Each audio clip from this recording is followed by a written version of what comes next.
കർത്താവിൻ്റെ അതിവിശുദ്ധ നാമം വാഴ്ത്തപ്പെടുമാറാകട്ടെ. ഉൽപ്പത്തിയുടെ പുസ്തകം 32-ാമത്തെ അധ്യായം അതിൻ്റെ 30-ാമത്തെ വാക്യത്തിൽ നാം ഇങ്ങനെ വായിക്കുന്നു: ഞാൻ ദൈവത്തെ മുഖാമുഖമായി കണ്ടിട്ട് എനിക്ക് ജീവഹാനി വന്നില്ല എന്ന് യാക്കോബ് പറഞ്ഞ് ആ സ്ഥലത്തിന് പെനിയേൽ എന്ന് പേരിട്ടു. അപ്പോൾ ഇവിടെ യാക്കോബ് ഒരു സ്ഥലത്തിന് പെനിയേൽ എന്ന് ഇടുകയാണ്.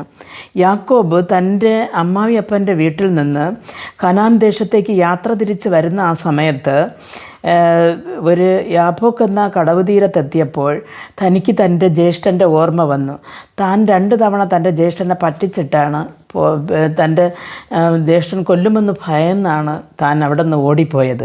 തിരിച്ചു വരുമ്പോൾ ജ്യേഷ്ഠൻ എത്രത്തോളം ആരോഗ്യവാനായിരിക്കുന്നു, എത്രത്തോളം പടബലമുണ്ട്, എത്രത്തോളം ആളുണ്ട്, അങ്ങനെ ഒന്നും യാക്കോബിന് അറിയത്തില്ല.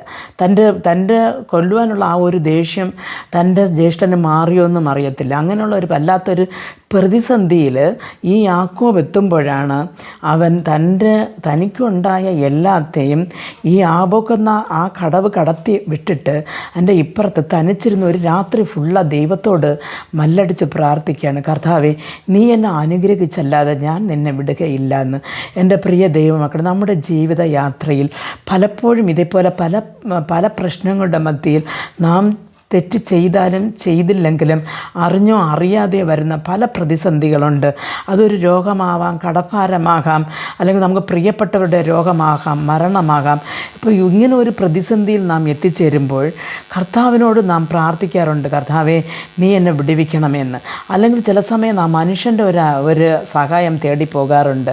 ഇവിടെ യാക്കോബിന് വേണമെങ്കിൽ തൻ്റെ അമ്മാവിയപ്പൻ്റെ സഹായം നേടാം, അല്ലെങ്കിൽ താൻ കടന്നു വന്ന വഴിയിൽ പ്രമുഖരായ പലരെയും സഹായം തേടാൻ, തൻ്റെ അണ്ണനോട് എതിർത്ത് നിൽക്കുവാൻ. അവൻ അത് ചെയ്തില്ല. ഒരു സമാധാനമായ ഒരു രീതിയിൽ പോകുവാൻ അവൻ പ്രാർത്ഥിച്ചുകൊണ്ട് ദൈവത്തിൻ്റെ അനുഗ്രഹത്തിന് വേണ്ടി നിൽക്കുകയാണ്.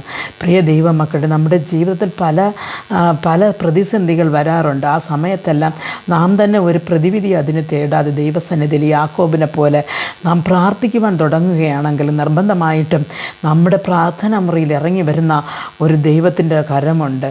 അതേപോലെ തന്നെ യാക്കോബിൻ്റെ അടുത്ത് വന്ന ആ മനുഷ്യൻ പറയുകയാണ്: നേരം പുലർച്ചയാവാറായി, നീ എന്നെ വിട്, ഞാൻ പോകട്ടെന്ന്.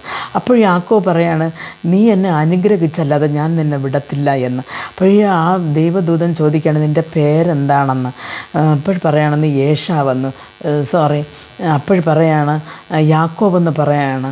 യേശാവ് എന്ന് പറഞ്ഞ ഒരു സമയം ഉണ്ടായിരുന്നു യാക്കോബ്.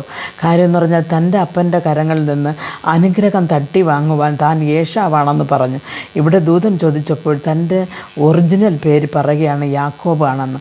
അപ്പോൾ ദൈവം പറയാണ്: നീ മനുഷ്യനോടും ദൈവത്തോടും മല്ലടിച്ച് നീ ജയിച്ചു, അതുകൊണ്ട് നിനക്ക് ഇനി യാക്കോബെന്നല്ല, നീ ഇനി ഇസ്രായേലിൽ നിന്ന് വിളിക്കപ്പെടും എന്ന്. എൻ്റെ പ്രിയ ദൈവമക്കളെ, ഒരു പുതിയ നാമം ധരിക്കപ്പെട്ട് ഒരു പുലർച്ചെ ആയപ്പോൾ ഒരു നാം ധരിക്കും താൻ അനുഗ്രഹിക്കപ്പെട്ടു എന്ന് കണ്ടപ്പോൾ ആ സ്ഥലത്തു നിന്ന് പെനിയേൽ എന്ന് പേരിടുകയാണ് യാക്കോബ്. ആ ഒരു പ്രാർത്ഥന നമുക്കുണ്ടോ എന്ന് നാം ആലോചിച്ച് നോക്കണം. നമുക്കൊരു പെനിയേൽ നമ്മുടെ ജീവിതത്തിൽ ഉണ്ടോ എന്ന് നോക്കണം. എന്ന് പറഞ്ഞാൽ കർത്താവ് നമ്മോട് കൂടെ ഇരിക്കുമ്പോൾ പുതിയ നാമം നമുക്ക് ധരിക്കപ്പെടും. നമുക്ക് മാത്രമല്ല, നമ്മുടെ തലമുറയ്ക്കും ആ നാമം ഇരിക്കും. ദൈവമക്കളെന്നുള്ള ഒരു നാമം. എൻ്റെ പ്രിയ ദൈവമക്കളെ, ഇസ്രായേൽ എന്നുള്ള പേര് യാക്കോബോടെ നിന്നില്ല. തൻ്റെ 12 മക്കൾക്ക് അത് കഴിഞ്ഞ് ഇന്ന് നമ്മളെ ആത്മീക തലത്തിൽ ആത്മീക ഇസ്രായേൽ എന്നാണ് പറയപ്പെടുന്നത്.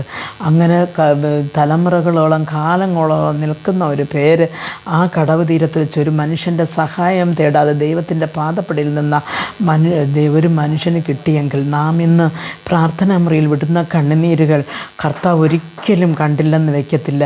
അനുഗ്രഹിക്കുന്ന ഒരു ദിവസത്തിന് വേണ്ടി, ഒരു പെനിയലിന് വേണ്ടി, ഒരു സൂര്യ ഉദയത്തിന് വേണ്ടി നമുക്ക് കാത്തിരുന്ന് പ്രാർത്ഥിക്കാം. ഞങ്ങൾ അതിവാത്സല്യമായി സ്നേഹിച്ച് വഴി നടത്തുന്ന സ്വർഗ്ഗസ്ഥ പിതാവേ, നിൻ്റെ മക്കൾ ഏതവസ്ഥയിൽ കൂടെ കടന്നു പോയാലും കർത്താവേ, നിൻ്റെ അനുഗ്രഹം ഒന്നുണ്ടെങ്കിൽ അവർക്ക് ഈ ലോക ജീവിതത്തിൽ ഒരു ജയാളിയായി ജീവിച്ച് തീർക്കുവാൻ പറ്റുമെന്ന് ഞങ്ങൾ അറിയുന്നപ്പോൾ ദൈവമേ, നിൻ്റെ മക്കളുടെ പ്രതിസന്ധി ഘട്ടത്തിൽ നീ കൂടെ ഇരിക്കണമേ. അവിടെ പ്രാർത്ഥനകൾക്ക് യാചനകൾക്ക് മറുപടി നൽകി കൊടുക്കുന്ന ഒരു ദിവസമാക്കി മാറ്റി കൊടുക്കണമേ കർത്താവേ. നാളുകളോളം കാത്തിരുന്നുകൊണ്ട് പ്രാർത്ഥിക്കുന്നതിന് ഒരു ഒരു മറുപടി കിട്ടുന്ന കർത്താവെ കാലിലെ പുതിയ നാമം ധരിച്ചുകൊണ്ട് പുതിയ ഒരു സൂര്യോദയം കാണുവാൻ നിൻ്റെ മക്കളെ സഹായിക്കണമേ എന്ന് പ്രാർത്ഥിക്കുന്നു.